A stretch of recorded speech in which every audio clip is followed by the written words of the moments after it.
I want to start this program with something. I got a telephone call from Steve Weber, our representative in the Ukraine, who tells me that he has information that the Russians are planning a serious incursion into Ukraine, maybe starting a war. And he says the way they do it is the old KGB trick of having their operatives begin to set off bombs inside the Ukraine to make it look like a revolution is taking place, and then they send troops in to take care of their people and to bring, quote, law and order to the situation. He says they need to do that before some kind of a freeze starts, and it may take place the next several weeks. So I just say that Mr. Putin is not idle while the president is doing whatever he's doing. So just keep in mind, he said Wesley Clark was over there in the last few days, and we'll try to bring General Clark on this program to hear his take on the military aspects of it, because he's a four-star general. But here at home, Old Man Winter seems to have come early this year, blasting the most snow since 1898. That's the new record in St. Cloud, Minnesota. And there are wind chill warnings in Idaho and 40 below zero. Some cold in Wyoming would be something that somebody steps out in it in a matter of 5 minutes or more could have wind chill and actually freezing. So welcome to the global warming of 2014. Wendy. Well, no worries, Pat. You can keep calm and shovel on, because coming up, we have an extreme weather expert joining us with tips for thriving in these frigid temperatures. But first, Charlene Aaron brings us this look at the brutal cold and heavy snow hitting much of America. A polar blast of frigid air is spilling across 2/3 of the country today, and it's about to get even colder. In many places, temperatures fell 20 to 30 degrees in less than 1 hour, coupled with strong winds. Arctic air that will head all the way down into Texas by the middle part of the week. And then, you got this wind chill. Man, it makes it really cold. In Denver, Colorado Tuesday, temperatures only reached a high of 16 degrees, beating the old record of 19 way back in 1916. And then there's the heavy snow and ice, causing havoc for travelers.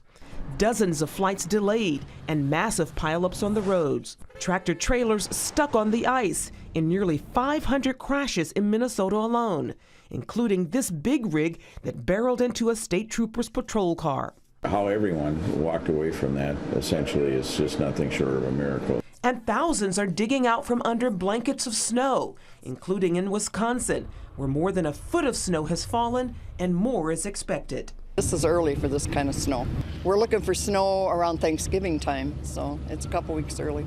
Okay. And so much of it. The nasty weather also put a damper on a church-sponsored Thanksgiving dinner in Crivitz, Wisconsin. Organizers expect to have more leftovers than anticipated. I think the weather's going to get in the way. We were supposed to have 125, and I think if we get 100, we'll be lucky. Some areas have even seen blizzard-like conditions. Michigan's Upper Peninsula has been slammed by up to 25 inches of snow, with more on the way. Charlene Aaron, CBN News.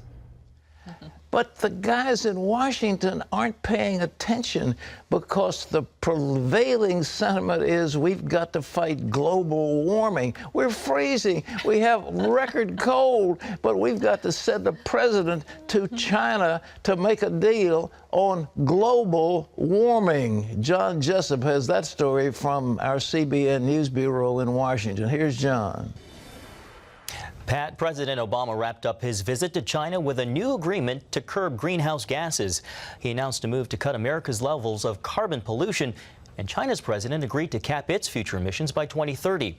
Mr. Obama's goal is to emit up to 28% less carbon by 2025 than the country did about 10 years ago. The agreement was quickly met with criticism here in the U.S. The expected new Senate Majority Leader, Mitch McConnell, called it unrealistic and said the economy can't take the president's ideological war on coal. But Politico.com reports the president is getting ready for a sweeping set of executive actions on global warming, and experts say it will be hard for Republicans on Capitol Hill to stop the administration's new moves. Pat? You can't stop them. They have to roll them back. But this is insane. The whole idea is China, I mean, by 2030, maybe they'll set a cap. 2030? people will be dead by then, and another generation will come along, 2030. But in the meantime, we will cripple American industry, and that's the whole game, is to have the government take charge of industry. And the coal producers seem to be having the brunt of it, but it's essentially smokestack industry all across America.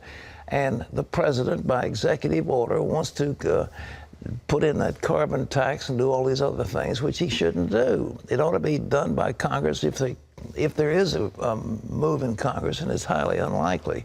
But, ladies and gentlemen, this kind of ideological bias cannot be allowed to go unchecked. And the president is just going to roam free. He's lost a major election, but he's acting like there was no election, and that he, quote, represents 2/3 of the voters. 1/3 voted, but he represents the ones that didn't vote. What a joke. John? Pat, Israeli Prime Minister Benjamin Netanyahu is warning again that Iran, not ISIS, is the real long-term threat in the Middle East. Netanyahu says the international talks on Iran's nuclear program, called P5+1, can't allow Iran to obtain nuclear weapons. Chris Mitchell brings us that story from Jerusalem. In a message on his Facebook page, Prime Minister Netanyahu said his office sent a letter to the P5+1 nations, pointing out that Iran's supreme leader, Ayatollah Khamenei, publicly called for the destruction of Israel, even while he's negotiating a nuclear deal. The leader of this country that is depicted by some as moderate, the Islamic State of Iran, has said in the last 48 hours, one, that he calls for the annihilation of Israel. On his Twitter page, Khamenei called Israel a barbaric, wolf-like, and infanticidal regime, for which there is no cure but to be annihilated, and provided a 9-step plan for confronting Israel, including arming Palestinians in the West Bank. Reports say Iran is preparing to expand its plutonium program and may have 5 times the advanced centrifuges as previously thought. That would shorten the time it would take for Iran to become a nuclear power. There is no moderation in Iran. It is unrepentant, unreformed. It calls for Israel's eradication. It promotes international terrorism. And as the IAEA report just said, it continues to deceive the international community about its nuclear weapons program. Some fear with U.S. midterm elections behind him, President Obama could push through a deal with Iran. Netanyahu believes that would be a disaster. This terrorist regime in Iran must not be allowed to become a nuclear threshold power. And I call on the P5+1 countries, don't rush into a deal that would let Iran rush to the bomb. Netanyahu has warned against a nuclear Iran for years. It's not clear if the P5+1 will heed his warning or if it will fall on deaf ears. Chris Mitchell, CBN News, Jerusalem. Pat, Netanyahu has indeed been relentless with his warnings on Iran. Well, he's telling the truth. He lives under the threat of annihilation. The leader of Iran has just said, here's an 8-step program to annihilate Israel. Wolf-like, evil. I mean, he just said they need to be destroyed. I mean, there's no question. They make no bones about their intention. They aren't in any way trying to obfuscate their thoughts. They want to destroy Israel. And the leader of Israel has got to do what it takes. Now, you remember Menachem Begin in that Osiris nuclear reactor up in Iraq. He sent planes up to destroy it, and he knocked it out. I don't know if Saddam Hussein ever could have achieved a nuclear weapon. He probably couldn't, but nevertheless, Menachem Begin wasn't taking any chances, and it was a bold move, and it was needed.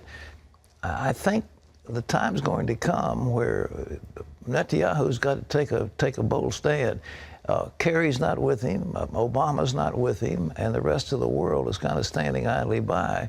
And if needed, he's got to knock out those nuclear facilities. And what it'll do, I don't think the Iranians are ready to start some kind of a broad-scale war. They're already basically controlling Iraq. They're controlling Lebanon. They're controlling Syria by their proxies.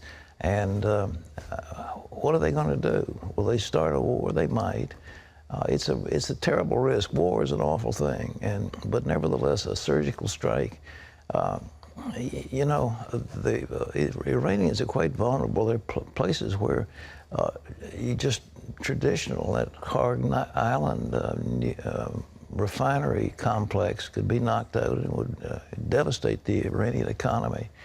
But Netanyahu's not going to get any help from the United States, at least not from the Obama administration.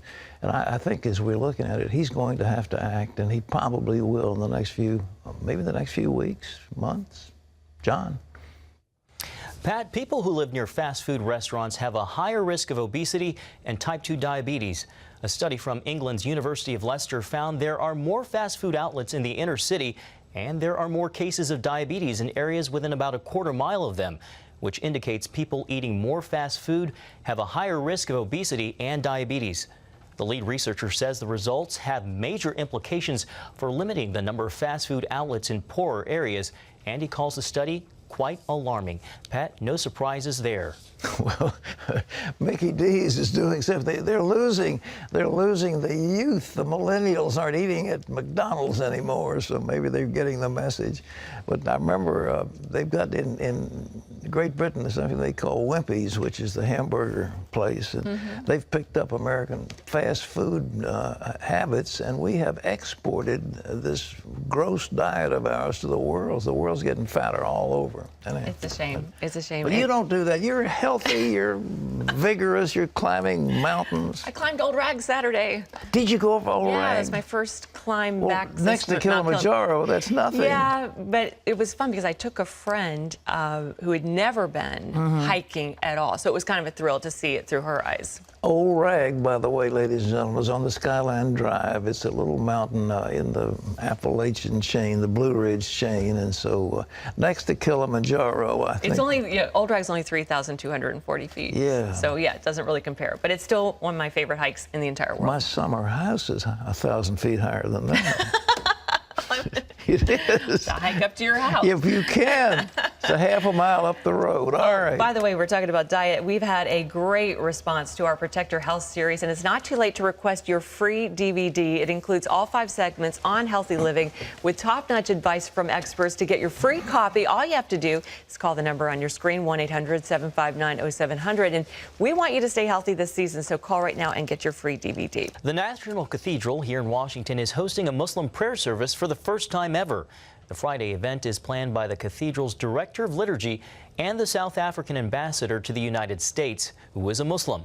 The Episcopal Cathedral has hosted Muslims at various interfaith services in the past, but planners say this is the first time the cathedral has invited Muslims to lead their own prayers there. The planners call it a powerful symbolic gesture. A Maryland school district is becoming religion neutral. Montgomery County school board officials voted Tuesday to get rid of all references to religious holidays on the school calendar, including Easter and Christmas. The move comes after Islamic families asked for a Muslim holiday to be recognized the same as Jewish holidays. School boards basically stripped any designation of Christmas, Easter, Rosh Hashanah, and Yom Kippur. And as a member of the Muslim community, that's not what I was looking for. 2015, the Muslim Eid holiday and Yom Kippur fall on the same day, but some board members say this doesn't resolve the issue of closing on Eid in the future. Well, you can always get the latest from CBN News by going to our website at cbnnews.com.